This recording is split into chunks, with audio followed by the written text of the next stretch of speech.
Olá, caros alunos do oitavo ano, professor Evandro de Geografia. Nós vamos dar continuação a falar sobre regionalização, outras regionalizações do espaço mundial. Na semana anterior nós falamos um pouco sobre isso. E hoje a gente vai dar novos exemplos, podemos assim dizer, de possíveis regionalizações. O que a gente considera é que esses exemplos que nós estamos trazendo para vocês não se esgotam, porque há outras maneiras também de se regionalizar o mundo. Ok?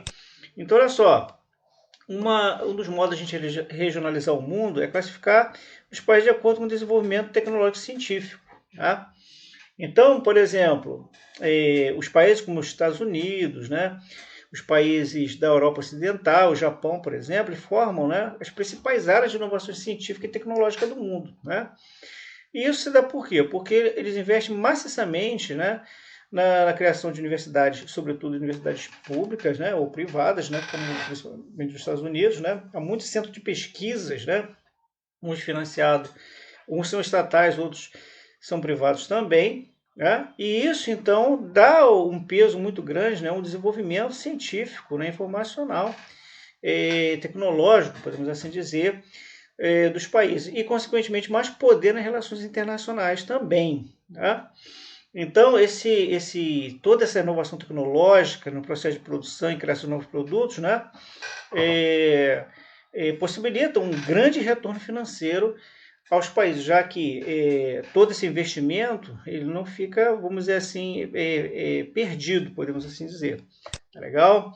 Então, a gente tem aqui esses pontos verdes, né, corresponde às áreas, né, onde são chamados polos de inovação. Você tem universidades, centros de pesquisas avançadas. Né? Como você pode ver, a maior parte deles estão concentrados nos Estados Unidos, seguidos da Europa Ocidental, aqui em Israel, na Índia, aí você tem aqui Japão, Coreia, China, né? Aqui Coreia do Sul, Austrália e Brasil, né? Sobretudo São Paulo e Rio de Janeiro também, né? Ok? Então, a gente pode regionalizar o mundo também segundo o desenvolvimento científico e tecnológico. Né? Uma dessas maneiras é considerando, temos como base o PIB, que PIB significa Produto Interno Bruto, que é a soma de todos os bens, né? Sejam produtos industriais, agropecuários, né? E serviços também, como transporte, telecomunicações, saúde, né? Que são produzidos em um país. Geralmente isso acontece no período de tempo de um ano, mas pode ser um tempo menor ou maior de acordo com um critério estabelecido por aquelas pessoas que fazem esse levantamento. Então o PIB geralmente ele expressa em dólares, né, e é usado para avaliar a importância da economia de um país, né, e compará-la também com outros países também. Então a gente tem aqui, por exemplo, né, dados que mostram, né, que muito claramente, né, a diferença, né, de PIB entre os países e a grande disparidade entre alguns países e os demais países. Então, por exemplo, o PIB dos Estados Unidos, né, corresponde a 20%, 24% do PIB mundial, de 2017, né? Seguido da China, que 15%, né, está se aproximando muito rapidamente dos Estados Unidos. Né? Aqui o Japão é 6%, aqui em azul Alemanha, Reino Unido 3,2%, né, Índia, França, Brasil, Itália e 2% aqui, 2% aqui é a Itália e o restante aqui o Canadá. E o 33% corresponde aos demais países do mundo. Então a gente verifica que somente esse grupo de países aqui corresponde, ó, 2, 4, 6, 8, 10 países, né? Eles são responsáveis por uma parcela muito grande, né? Mais de 60%, mais de 65% do PIB mundial, apenas 10 países, tá ok? O que mostra uma grande disparidade entre os países.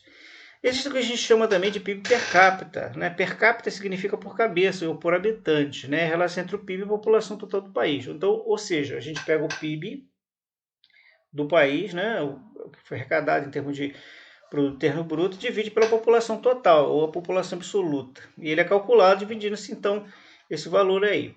Então, o que acontece? Essa desigualdade do PIB per capita entre os países indica grande diferença das condições de vida da população, né?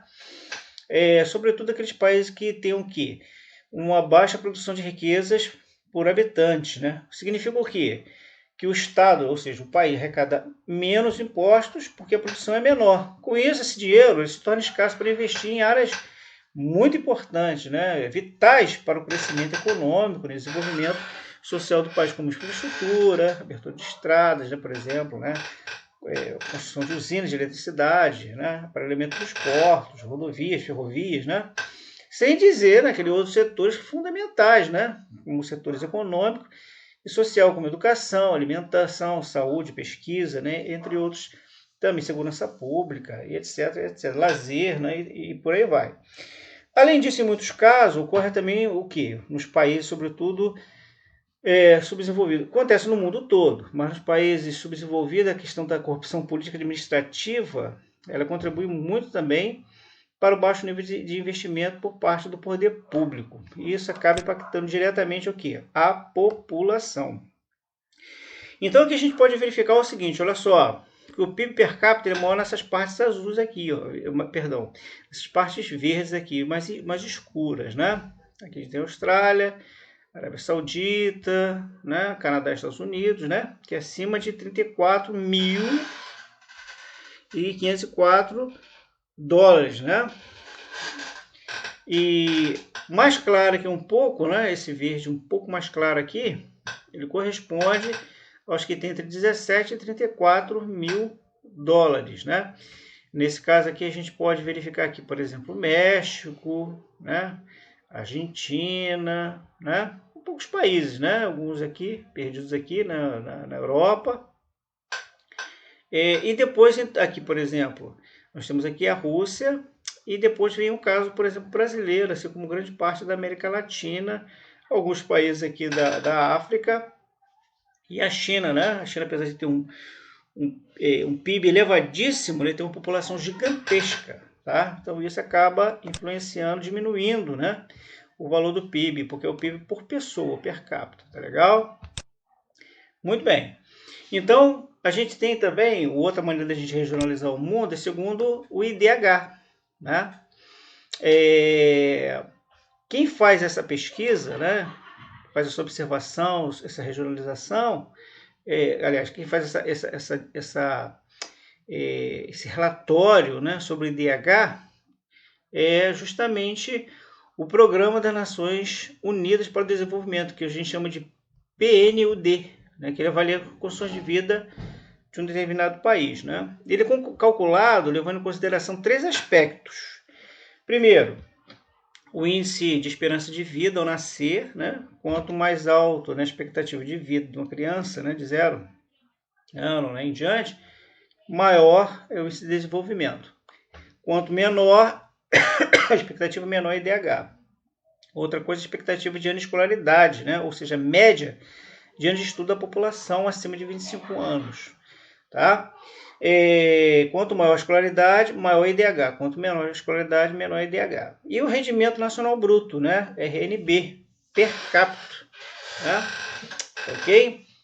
O rendimento nacional bruto, que é a soma, né? de toda a riqueza, né? Produzida dentro e fora do país também. Ok? Então, essa é uma maneira muito legal. Eu particularmente gosto muito, né? dessa divisão, né? Ele apresenta alguns problemas também. Mas antes da gente falar sobre ele, a gente pode estabelecer o seguinte, que essa estatística, né, que foi feita, essa é uma das últimas, que foi feita em 2017, ela fez uma divisão em 4 grupos. Né? O primeiro, ele corresponde ao IDH a categorias, né? Se for igual a 1, né, até 0,800, né, que ele vai caindo, né, é um valor inferior a 1, ele é muito elevado. Se for de 0,700 a 0,799, ele é elevado. O país está elevado. E se ele for, por exemplo, entre 0,55 e 0,69, ele é médio. E baixo se ele for menor ou igual a 0,550. Ou seja, quanto mais próximo de 1, mais alto é o índice de desenvolvimento. Tá legal? Então, olha só. Então, como a gente falou para vocês, quanto maior a expectativa de vida, quanto maior a escolaridade, quanto maior RNB per capita, maior será o quê? Melhor será a posição e melhor será a qualidade de vida das pessoas. Então a gente tem um caso aqui da Suécia, né? Onde a expectativa de vida nascer é de 82 anos. A expectativa de ano de escolaridade lá é em torno de 17,6 anos, né? A média no Brasil, por exemplo, de escolaridade é em torno de 8 anos, né? Porque é muito baixo em relação aos países desenvolvidos, né? E o RNB fica em torno de 47.776 dólares, ou seja, coloca a Suécia numa condição de IDH de 0,939, muito próximo de 1. E com isso, a Suécia ocupa o 7º lugar no mundo. Agora, já em Moçambique, por exemplo, um país da África, né, a expectativa de vida ao nascer é de 58,9 anos. Né? A expectativa de escolaridade, né, em torno de 9 anos,7, menos de 10 anos, né? Que é o ano de estudos, né? Que era de 9,7, né, passou a 3,5. E o RNB per capita é de 1.093 dólares, né? Ou seja, ela fica entre 0,43, ou seja, a posição 180, né? O que coloca ela na posição aqui, entre os países estudados, uma classificação, né, extremamente baixa, né, do quarto grupo, né, do grupo de baixo. E o Brasil, a expectativa de vida tem em torno de 75,7 anos, são 15 anos de estudos, né, isso aumentou um pouco, né, nos últimos anos, né, a 7,8 e 13.755 dólares, né, e 0,75 é a posição 79 do Brasil, né? Então, quer dizer, o Brasil é considerado, ele fica nessa categoria de países que estão elevados, né? Na segunda posição. Tá legal? E aqui a gente tem um mapa que mostra como se dá isso aí, né? Quanto mais escuro, mais elevado, né? Esses países aqui, né? Aqui a gente tem o Chile, Argentina, e Uruguai, na América do Sul, né? Grande parte da Europa Ocidental, tá? E aqui a Austrália e a Arábia Saudita, né? Ok? Aí a gente vê aqui, né? Elevado é o caso brasileiro, né? Que ocupou 79 lugar, né? 79º, né? Lugar. O Brasil está numa condição de país elevado, juntamente com alguns países aqui da África, né? Norte da África, sul da África. E China, também Mongólia, né? E alguns países aqui do Oriente Médio, assim também como o México, tá legal? E já os médios, né? Grande parte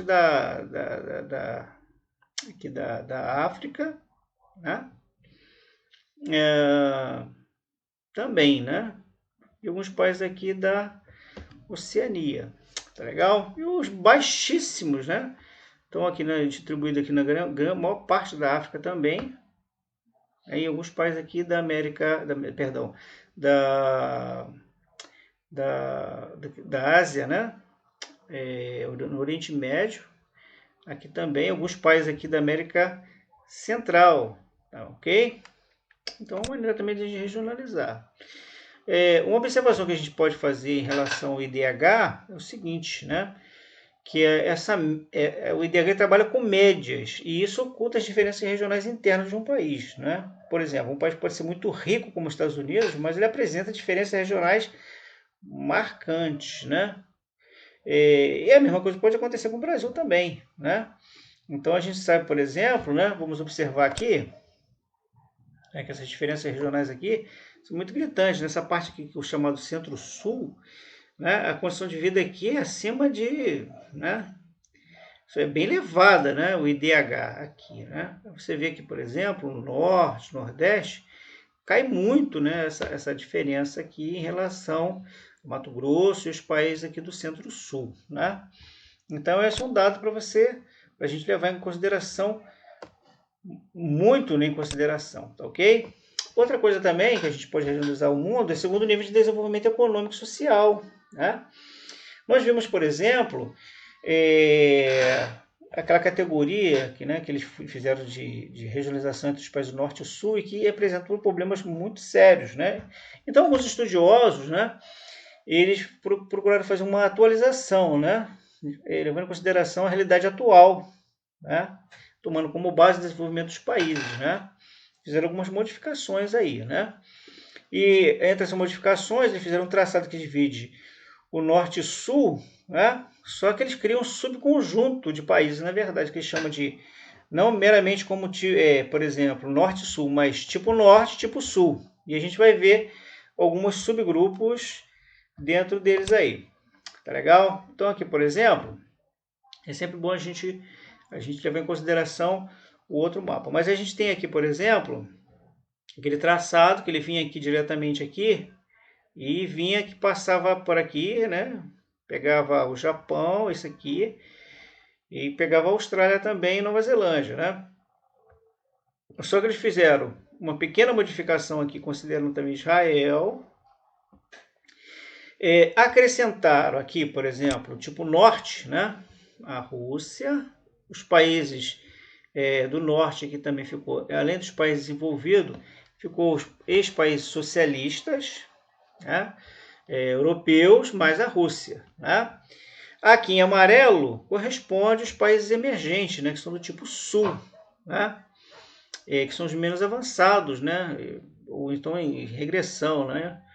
E também eles inseriram, né, nesses países do norte aqui os países chamados tigres asiáticos, né? Que nada mais é do que a Coreia do Sul, Taiwan, Hong Kong e Singapura, né? Tá legal? Então, essa é uma nova regionalização também. O ideal é a gente sempre comparar com outro mapa também. Tá legal? Que é basicamente isso, né? Que eu falei para vocês, né? Os países tipo norte começa pelos países desenvolvidos, né? Os mais industrializados, tem sido de pesquisa, né? Que tem um domínio tecnológico avançado, né? Na área de informática, engenharia, química fina, engenharia genética, né? Que é alta, né? Que requer altos investimentos, né? E que possui também DH elevado. Como a gente precisa também sempre lembrar, né, que mesmo os países envolvidos, né, eles não formam um grupo homogêneo. E mesmo aqueles países que têm esse nível de desenvolvimento, há também problemas muito sérios, né, como, por exemplo, acontece nos Estados Unidos, no Japão, na Alemanha, no Reino Unido e na França também. Aqui, por exemplo, a gente tem uma imagem, né, de um morador de rua, né, acreditem, né, no centro de Londres, né, que é uma das principais capitais mundiais, tá? Então, nesse grupo, além dos países industrializados, como a gente mostrou para vocês aqui, ó, países envolvidos, industrializados, também temos os países ex-socialistas. Então, devemos lembrar que os países socialistas, né, foram aqueles que se aliaram à União Soviética logo depois da Segunda Guerra Mundial, em oposição aos Estados Unidos capitalista, mas que se fragmentaram, né? Com a queda da União Soviética. Essa fragmentação, né, dos países, né, levou eles a se aliar ao capitalismo. Tá legal? Então, isso se deu a partir da década de 90, ok? Então, eu apresento esses países ex-países socialistas, né? Eles formam um grupo de países que abandonou esse regime, né? E implantaram o sistema capitalista, né? Mas que tem muitos problemas ainda desse histórico desses países, ex-países socialistas, né? E aqueles países que nós falamos para vocês, que são Coreia do Norte, Taiwan, Singapura e Hong Kong, né? Eles formam um conjunto, né, de países chamados tigres asiáticos. Tigre porque ele é muito utilizado, né, para designar aqueles países que são muito agressivos, né, principalmente na área de exportação, né, altamente concorrencial, né, ou novos países industrializados também, que se deu no período pós Segunda Guerra Mundial. Por isso que eles também são chamados de novos países industrializados. Tá legal? E já os países do Sul, né? Ele considera os países emergentes, né, os menos avançados, né, mas que têm uma posição intermediária, né, como grandes exportadores de petróleo, né, também os novos tigres asiáticos. Tá? Nesse grupo aí está México, Brasil, Chile, Argentina, África do Sul, Índia, China, entre outros. Tá legal? Eles tiveram uma forte industrialização, sobretudo no período pós-Segunda Guerra Mundial, né? E também tem alguns setores avançados de ciência e tecnologia, né? Desses países emergentes, não podemos esquecer que eles correspondem principalmente ao chamado BRICS, né? Que é o B de Brasil, R de Rússia e de Índia, C de China e S de África do Sul, né? Que a gente vai estudar isso lá no percurso 11, tá? Agora, o fato do país ser emergente, isso também mascara graves problemas sociais em uma grande parcela da população que é privada, né, de boas condições de vida, né, onde o índice de violência é muito alto, a pobreza é muito alta, a média de DH é muito ruim, né, o analfabetismo é alto, a mortalidade infantil é alta, né, e isso tudo agrava a situação dos países emergentes. Tá legal? Muito bem. Então ficamos por aqui. Espero que vocês tenham compreendido. A gente vai se encontrar na nossa aula, se Deus quiser, e a gente pode tirar possíveis dúvidas ainda que vier a ter, tá? Vierem a ter. Um forte abraço aí, pessoal. Fiquem todos com Deus e um abraço forte. Tchau, tchau.